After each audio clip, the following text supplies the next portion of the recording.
Assalamualaikum warahmatullahi wabarakatuh. Perkenalkan, nama saya Nurida Faturani. Saya dari Pendidikan Islam Anak Usia Dini kelas B. Di sini saya akan menerangkan tentang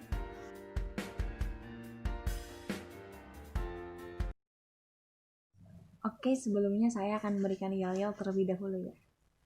Anak PAUD ceria, juga cerdas, dan juga soleh dan soleha, rajin belajar, selalu bersemangat untuk sekolah. Anak PAUD ceria. Yang pertama saya akan menjelaskan tentang tujuan pendidikan Islam anak usia dini. Nah, secara umum tujuan pendidikan anak usia dini itu adalah mengembangkan berbagai potensi anak sejak dini sebagai persiapan untuk hidup dan dapat menyesuaikan diri dengan lingkungannya. Nah, yang pertama itu ya agar anak percaya akan adanya Allah Subhanahu wa taala dan mampu beribadah serta mencintai sesamanya. Yang kedua, agar anak mampu mengelola keterampilan tubuhnya termasuk gerakan motorik kasar, motorik halus, dan serta mampu menerima rangsangan sensorik. Yang ketiga adalah anak mampu menggunakan bahasa untuk pemahaman bahasa pasif dan dapat berkomunikasi secara efektif sehingga dapat bermanfaat untuk berpikir dan belajar. Yang keempat adalah anak mampu berpikir logis, kritis, dan memberikan alasan, memecahkan masalah, dan menemukan hubungan sebab akibat. Yang kelima, mampu mengenal lingkungan alam, lingkungan sosial, peranan masyarakat, dan dapat menghargai keragaman sosial dan budaya ya. Nah, yang keenam adalah memiliki kepekaan terhadap irama, nada, berbagai muji, dan menghargai kreativitasnya. Dan yang kedua adalah fungsi pendidikan anak usia dini ya.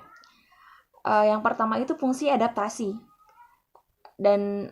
atau adaptasi sosial ya, yang berperan dalam membantu anak menyesuaikan diri dengan keadaan dan situasi di sekitarnya. Kemudian dengan penyesuaian pola sikap, perilaku, dan kebiasaan dan sifat orang di sekitarnya.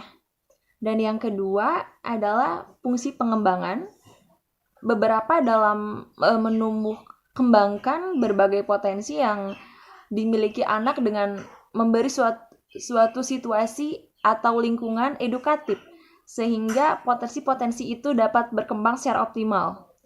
Yang ketiga, fungsi bermain. Nah, bermain itu merupakan hak anak sepanjang rentang hidupnya, karena dengan melalui bermain, neuron-neuron anak itu akan berkembang dengan pesat. Sekarang kita lanjut ke bagian nomor 3, yaitu ruang lingkup pendidikan anak usia dini. Nah, ruang lingkupnya yang pertama, moral dan nilai-nilai agama. Yang kedua adalah sosial, emosional, dan kemandirian. Yang ketiga, kemampuan berbahasa. Yang keempat, kognitif atau pengetahuan. Yang kelima, fisik atau motorik. Yang keenam adalah seni, baik itu dalam menggambar, menyanyi, menari, dan lainnya ya. Yang terakhir yaitu pendekatan pembelajaran pendidikan anak usia dini.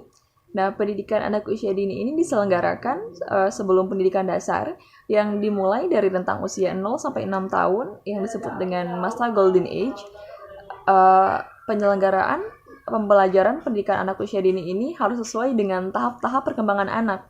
Karena program pendidikan anak usia dini tidak dimaksudkan untuk mengawali pembelajaran seperti sekolah dasar pada umumnya, tetapi lebih ke pengembangan karakter dengan memberikan fasilitas pendidikan yang sesuai bagi tumbuh kembang anak agar anak memiliki kesiapan secara fisik, mental, sosial, atau emosional dalam rangka memasuki pendidikan yang lebih kontinu.